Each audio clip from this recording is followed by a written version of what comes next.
स्वागत है आप सभी का एक और बार आपके अपने चैनल हुसैन इलेक्ट्रॉनिक्स शॉप पर। हर बार की तरह इस बार भी एक अच्छी इन्फॉर्मेटिव वीडियो लेकर आ गए हैं सिर्फ आपके लिए। इस वीडियो में वी गार्ड का जादू 800 हम रिपेयर करने वाले हैं।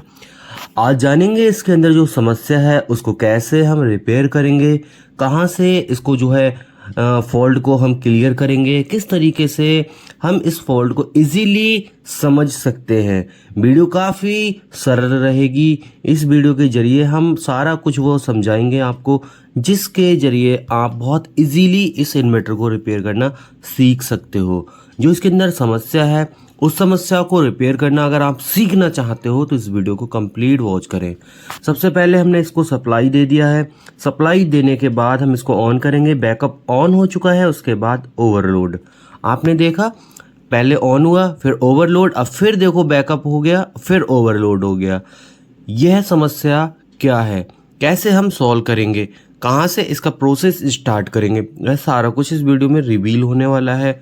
अगर आप भी अच्छी रिपेयरिंग करना सीखना चाहते हो तो वीडियो को एंड तक वॉच करना।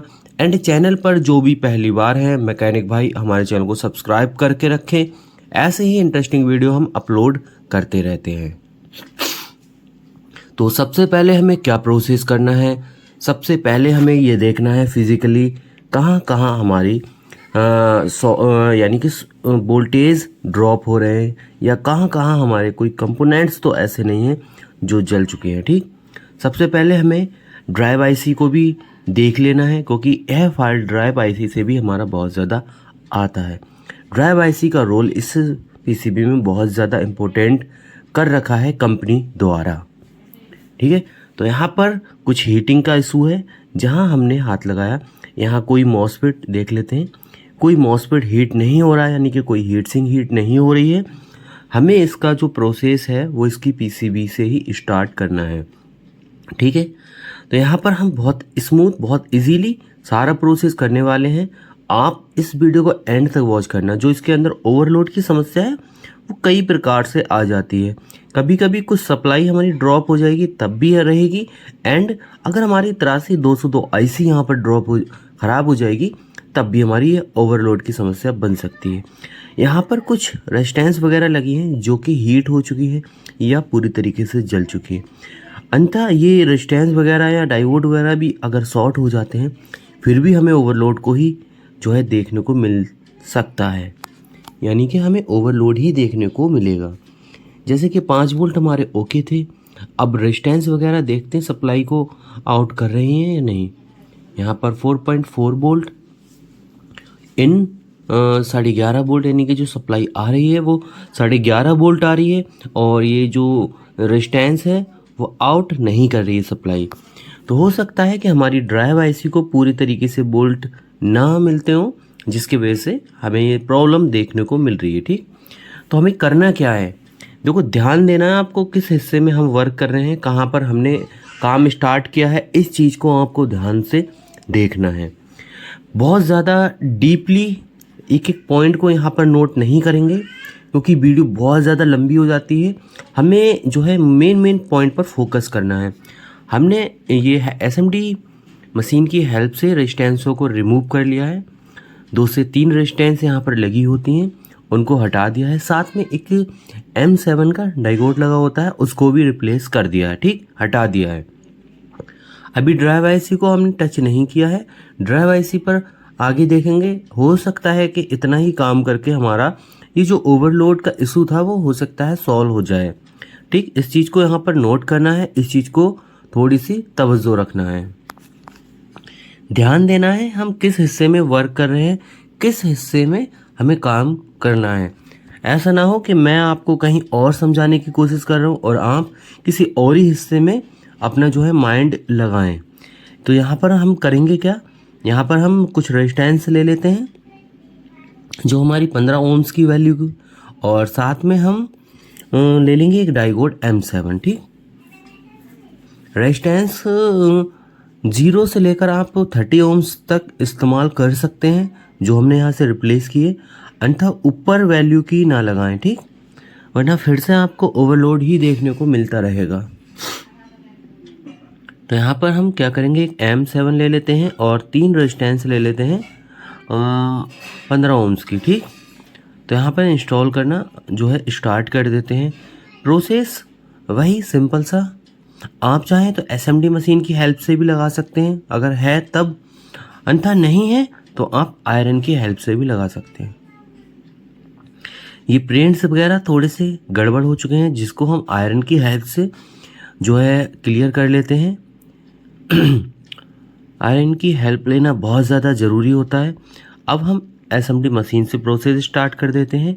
हमें यहाँ करना कुछ नहीं है, हमें सिर्फ जो हमने रेजिस्टेंस रिमूव की हैं क्योंकि वो सप्लाई को आउट नहीं कर रही थी, यानी कि जो हम 11 साढ़े 11 वोल्ट जो रेजिस्टेंस की लैग पर इन हो रहे थे उसको आउट नहीं कर पा रही थी, क्योंकि ये जो 15 ओम्स की रेजिस्टेंस होती है वो पूरा ही करंट आउट करने में हमारा जो है हेल्प करती है हमारी। ठीक है, तो यहाँ पर जो प्रोसेस आप देख रहे हो ये रेजिस्टेंस और डाइगोड को रिप्लेस करने का है। इसके बाद हम PCB पर हाथ लगाएंगे। देखो यहाँ पर मैं एक और चीज़ रिवील करता चलूँ, एक्सप्लेन। यहाँ पर जो ओवरलोड की समस्या आ रही थी, यह ओवरलोड की समस्या हमें मॉसफेट से भी देखने को मिल सकती है, 83202 IC से भी देखने को मिल सकती है। अगर ये सारा ही चीज़ें सही हैं तो हो सकता है कि कोई सप्लाई ड्रॉप हो रही हो जिसके वजह से ये ओवरलोड आ रहा है। हमने इसको इस PCB में मॉसफेट भी चेक कर लिए थे, 83202 ऐसे चेक नहीं होती है, मॉसफेट ओके थे। ये जो फॉल्ट है, ये जो रेजिस्टेंस वगैरह जली हुई है, इनको चेंज करने के बाद पता लगेगा हमारी 83202 ठीक है या ख़राब है। ठीक, तो इस चीज़ को भी ध्यान देना। कभी कभी ओवरलोड हमारा मॉसफेट से भी हो सकता है, 83202 से भी हो सकता है, अन्यथा हमारी माइक्रो कंट्रोलर से भी हो सकता है। कोई सप्लाई ड्रॉप हो रही हो, कोई सप्लाई माइक्रो को नहीं मिल रही हो या 83202 को ना मिलती हो, फिर भी हमारा ओवरलोड आ सकता है। कई कारण होते हैं ओवरलोड आने के। फिलहाल जिस अभी यहाँ पर हम वर्क कर रहे हैं, जब तक ये एरिया क्लियर नहीं होता है, जब तक यह पॉइंट परफेक्टली 100% वर्किंग नहीं हो सकता है, तब तक हम ओवरलोड की जो है पुष्टि नहीं कर सकते कि कहाँ से ओवरलोड प्रॉपर है। पहले इस एरिया को कंप्लीट कर लेते हैं, उसके बाद ही आगे समझेंगे और देखेंगे। ठीक है, वीडियो काफ़ी लाजवाब है, समझने वालों को समझ आ रहा होगा। मेरा काम मेरा क्या मतलब है आपको समझाने का। ठीक है, तो यहाँ पर अब हमने जो है एरिया क्लियर कर लिया है और यहाँ पर हम थोड़ा सा क्या करेंगे, 83202 को भी रिप्लेस करके देख लेते हैं। अच्छा, यहाँ पर अब आपके समझ में या आपके माइंड में यह आ रहा होगा कि अभी तक तो बात चल रही थी कि 83202 को टच नहीं करना है, 83202 को हम बाद में देखेंगे, बट ऐसा मैं इसलिए कर रहा हूँ या बता रहा हूँ। देखो होता क्या है, ये जो सप्लाई ख़राब हुई है, ये जो रेजिस्टेंस डाइगोड वगैरह शॉर्ट हुए हैं, हो सकता है कि हमारे 83202 शॉर्ट होने के बाद ही हुए हैं, और अब हम ये सारा कुछ जो है ठीक कर रहे हैं और हम दोबारा से करें और दोबारा से चीज़ ख़राब हो सकती है। ठीक, ऐसा होता है, 99% हो जाता है। ठीक, तो अब 83202 को रिप्लेस करना यहाँ पर इसलिए बहुत ज़्यादा ज़रूरी है। ये जो फॉल्ट है, ये जो सप्लाई दिख रही है, ये 83202 को ही हमारी जो है चलाती है। ठीक, इस चीज़ को आपको नोट करना है। ये जो सप्लाई मैं ओके की है, ये जो रेजिस्टेंस वगैरह शॉर्ट हुए हैं, ये जो जला है सारा सर्किट, ठीक है, ये 83202 को ही वर्क कराता है। तो इसका मतलब हम यहाँ पर 99% श्योर हैं और सोच सकते हैं कि 83202 शॉर्ट होने के बाद ही यहाँ पर फॉल्ट हुआ हो। ठीक, ऐसा हो जाता है। अब मैं मान के चलो ऐसे ही 12 वोल्ट की सप्लाई हम दे देते हैं। ठीक, हो सकता है कि हमारे बोर्ड में अदरवाइज और भी कोई प्रॉब्लम क्रिएट हो जाए, ये 83202 ना चेंज करने की वजह से। ठीक है, तो यहाँ पर हमें लालच नहीं करना है। अच्छा, मेरा जो एक्सपीरियंस रहता है काम सिखाने का, उसमें ये होता है कि हम उस चीज़ पे फोकस ना करें। जैसे कुछ लोग क्या करते हैं, सामान पर फोकस बहुत ज़्यादा करते हैं। ठीक है, उनका माइंड ये करता है कि हम कम से कम कंपोनेंट्स यूज़ करके सामान अपनी चीज़ को रिप्लेस मतलब ठीक कर लें। ठीक, बट कभी कभी नुकसान बढ़ जाता है। ठीक है, काम बढ़ जाता है, उस चीज़ पे फोकस करना है। देखो IC जो है हमारी 150 रुपये के अराउंड जो है मिल जाती है लोकल मार्केट में। ठीक, अब 150 रुपये के लिए हम अपना जो है भारी या बड़ा नुकसान नहीं कर सकते। अगर हम इस IC को रिप्लेस नहीं करेंगे, हो सकता है कुछ अदरवाइज प्रॉब्लम आ जाए। ठीक, तो हमने क्या करा है, इस सर्किट को इजीली रिपेयर कर लिया है, 83202 को रिप्लेस कर दिया है।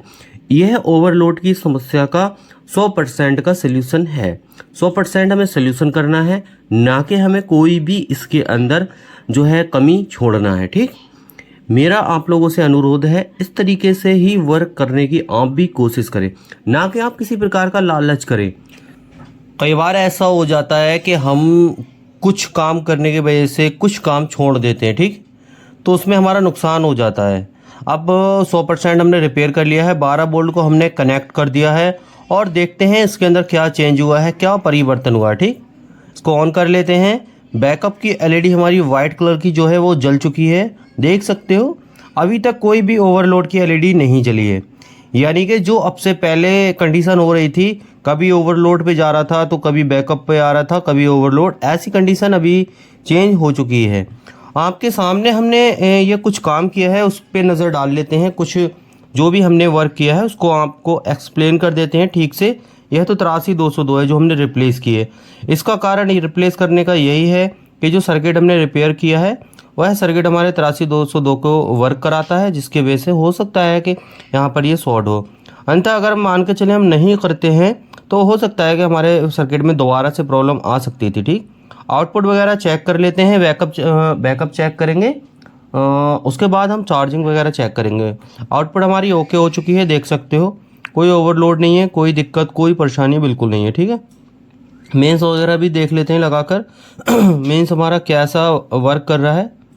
यहाँ पर वीडियो को अगर आपने यहाँ तक देखा है तो समझ गए होंगे क्या हम समझाना चाहते थे आपको। अगर वीडियो आपको पसंद ना आई हो या कोई कमी वगैरह लगी हो तो आप कमेंट करके बताना, हम उसको आगे वीडियो के अंदर सुधार करेंगे। ठीक, मेंस आ चुकी है हमारी, यानी कि लाइट आ चुकी है इन्वर्टर के अंदर एंड चार्जिंग भी हमारी आ चुकी है। ठीक, देख सकते हो आप, यह हमारा तरीका है किसी भी इन्वर्टर को रिपेयर करने का। आप लोग बताना वीडियो आपको कैसी लगी, पसंद आई या नहीं आई, या प्रॉब्लम को क्लियर आपने समझा या नहीं। अगर क्लियर समझ में नहीं आया उसको भी आप मुझसे बोलना, उसको भी हम आगे वीडियो में एक्सप्लेन करेंगे अच्छे तरीके से। ठीक, तो मिलते हैं एक और अच्छे कंटेंट अच्छी वीडियो के साथ। जब तक के लिए आप हमारे चैनल और हमें सपोर्ट करते रहें। मिलते हैं फिर एक अगली वीडियो के साथ, ठीक है।